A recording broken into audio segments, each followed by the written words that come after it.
Because it's an expressive sort of thing. Oh, no, I'm ready. And, you know... This is Tommy Shaw. How you doing? I saw your show there. Yeah? I saw Styx. I haven't seen you. I mean, it's a pleasure meeting you. Come see us tonight. What is this for? What is this camera? You feel going from being like a headliner on Styx to warming up? How are you handling it? Handling it real well. We're working hard and being a little cranky about it every once in a while, but we're turning out with a good band. Is it totally different members? It's completely different, yeah. And it's working out real well? Yeah, it is. You should come see it tonight. This is the next to last show. Really, that you're doing? Is it going to be all original material, or you have some Styx in there? Or? 3 Styx songs. The rest Crystal of it's ball? all new. No crystal ball yet. All right, listen. Can you get these guys' names? It's really They're nice going to come to the meet show. you. Yeah, take it easy. I wish people who get paid to interview me asked questions like that. Shaw and some friends got together to make some music, and what a homecoming it was for the rock musician who grew up in Montgomery. Tonight, in a Southside feature, Tom Foreman talks about Tommy's future and his past.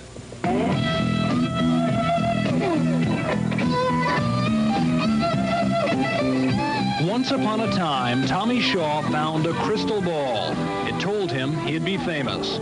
What it didn't tell him was just how famous. It was with Styx that Shaw started not just making records, but making millions of records.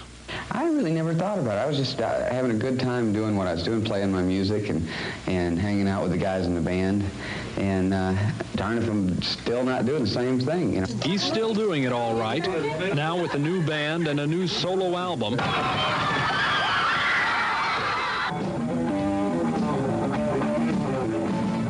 There is the chance Shaw will at least once in a while get back in touch with his former group Styx. But for now, Tommy Shaw is more interested in making it on his own and looking into his crystal ball one more time. We leave you tonight with a TV 12 Friday night video of sorts.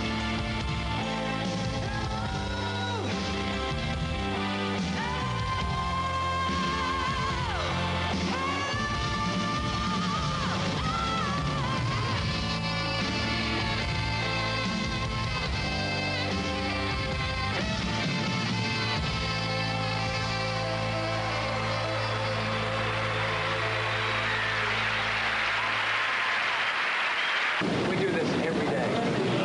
On the bus. Even on the bus we do this. We do this in the dressing room. Yeah, pretty soon we'll be doing this on stage. Honest. On the Paradise Theater tour, $13,000 worth of room service and 2 trips. You're spoiled. I mean, you're riding on these cabs every day, and you know they're used to riding in limos. So I have to make them come in here and do this every once in a while, just to show them the cabs are better than limos. It's a drag, simple drag. That's life on the road. You know, I think I was built for the road. You know, I don't mind living out of a suitcase, and I still like to eat, you know, cruddy food. So don't you think it was just like the event of the year? You like the liver flavored or the asparagus flavored? Oh, man. You just drank one sake? We do have a rule against eating in the studio here. Well, if you can call this food, I suppose. We ordered meatballs. We ordered a cheese tray that you could have put it in a UN meeting, and it would have been too much.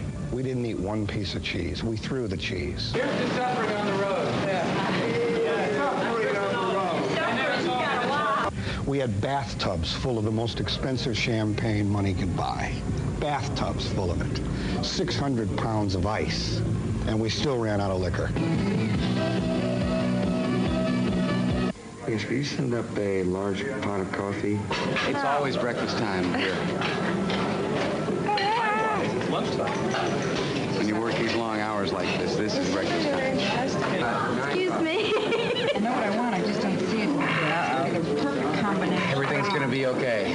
I suppose you have to get pancakes here, don't you, in one way or another? Usually, you know, the salad platter at the sound check is pretty good. Thank you. There you go. Okay. Could you sign these for me, please? Yours, cream and coffee. Thank you very much. Where's it from? From Johnny Shaw. Hey, how y'all doing out there? My name is Earl Dean Sibley. Glad to meet you all. We used to fly in a plane that would have embarrassed an Arab. Oh, tell him it's excellent. I made it. Spam on Sunday. When Burger King and all this stuff starts looking good, it is consistent. Nothing like a little health food for you out here. Now we're living like animals. We asked to have something there to drink, you know, something here and there. And there were 2 lemons and about a half-eaten jar of mixed nuts. When they had a tray of chocolate eclairs stuffed with custard, like big, these kind. There was a gallon jug of milk that had that much milk left in the bottom of it, and a jar of orange juice that somebody had already opened up and drank out of. You know these kind of eclairs? Kind of like that. When you're the headline act, then you can start complaining to the trash in the dressing room. No, bigger. Big. There was nothing there to trash with.